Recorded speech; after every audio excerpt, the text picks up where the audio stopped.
प्यारे बच्चों, कल हमने आपको घनकोण के विषय में जानकारी दी थी।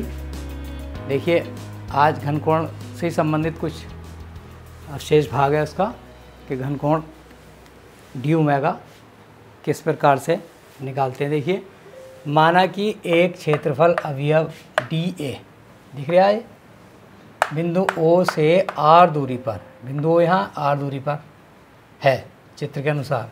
माना कि एन वेक्टर, यूनिट वेक्टर इकाई वेक्टर, बिंदु ओ को क्षेत्रफल अवयव डी ए से मिलाने वाली रेखा के अनुदिश एकांक वेक्टर है।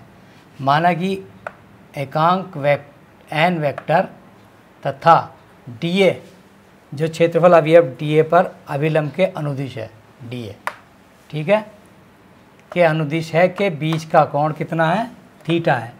यदि बिंदु ओ को केंद्र मानकर, बिंदु ओ को केंद्र मानकर आर त्रिज्या का एक गोला खींचा जाए तो क्षेत्रफल अवयव डी ए का गोले के पृष्ठ पर प्रक्षेप डी ए कॉस थीटा, जो छायाधार भाग दिखाया हमने, ये होगा।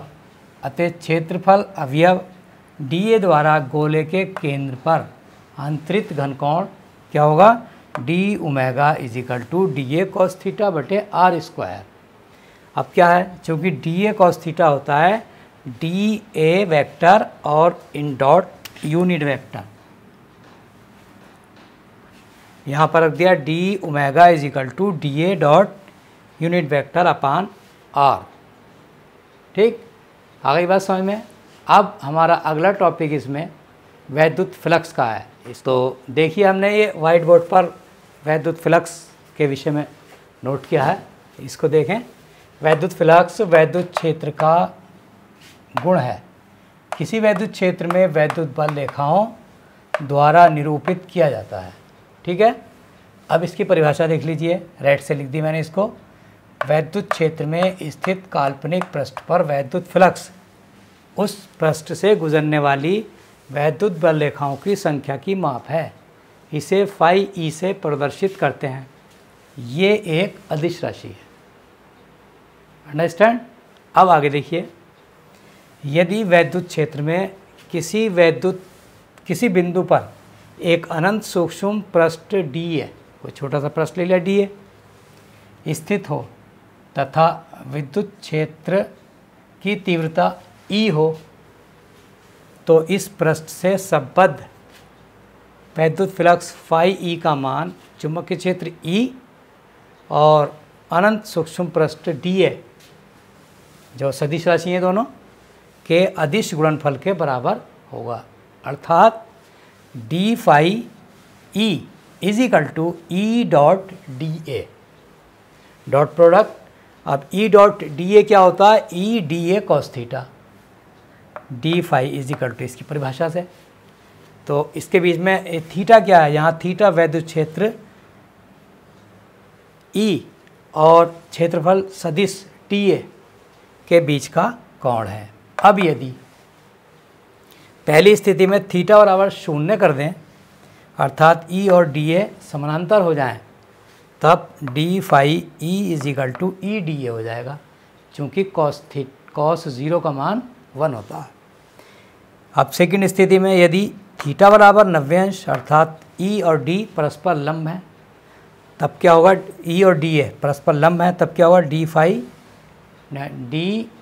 Phi E is equal to 0, चूँकि कॉस 90 का मान 0 होता है। यही दिखाया गया है इसमें। किसी बड़े पृष्ठ से संबद्ध वैद्युत फ्लक्स के लिए हम क्या करेंगे, phi E is equal to समाकलन कर देंगे किसका, ई डॉट डी ए का। क्या होगा, बंद पृष्ठ से संबद्ध फ्लक्स ज्ञात करने के लिए समाकलन के चिन्ह पर वृत्त बना देते हैं। समाकलन का चिन्ह सीधा होता है, उसमें अगर वृत्त बना देंगे तो ये बंद फ्लक्स दर्शाता। तो ये हो जाएगा D phi E is equal to समाकलन ई, बंद फ्लक्स के लिए समाकलन ई डॉट डी ए। यदि वैद्युत बल रेखाएं पृष्ठ से बाहर निकल रही हैं, तब फाई ई धनात्मक होगा, और यदि उसमें प्रवेश कर रही हैं तो फाई ई का मान ऋणात्मक होगा। अभी हम आपको इसकी मात्रक वैद्युत फ्लक्स का मात्रक और विमीय सूत्र भी बताते हैं। देखिए लिखते हैं इसको। तो देखिए वैद्युत फ्लक्स का मात्रक phi E equal to E A cos theta. E का मात्रक, ए का मात्रक, और यहाँ पर चूँकि कॉस थीटा का मात्रक नहीं होता, निष्पत्ति है ये, तो ई का मात्रक न्यूटन बटे कूलाम, और ये क्षेत्रफल का मात्रक मीटर स्क्वायर। न्यूटन कूलाम की घात -1 और मीटर की स्क्वायर। तो ये ऐसे कहते हैं न्यूटन एन सी की पावर -1 एन की पावर 2। विमीय सूत्र MLT -2। देखिए इसका सूत्र है, चूँकि ई इजिकल टू जो होता है F बटा Q होता, और F की विमीय सूत्र क्या होता है MLT -2, और Q का विमीय सूत्र होता है AT। तो ये हमने वही रखा है और इधर मीटर का L² रख दिया। तब क्या हो जाएगा ML3T -3 A -1। M कैसे पद्धति में फाई ई का मात्रक किलोग्राम मीटर की घात 3 सेकंड की घात -3 और एम्पियर की घात -1 होता है। आज के पीरियड में बस इतना ही। Thank you.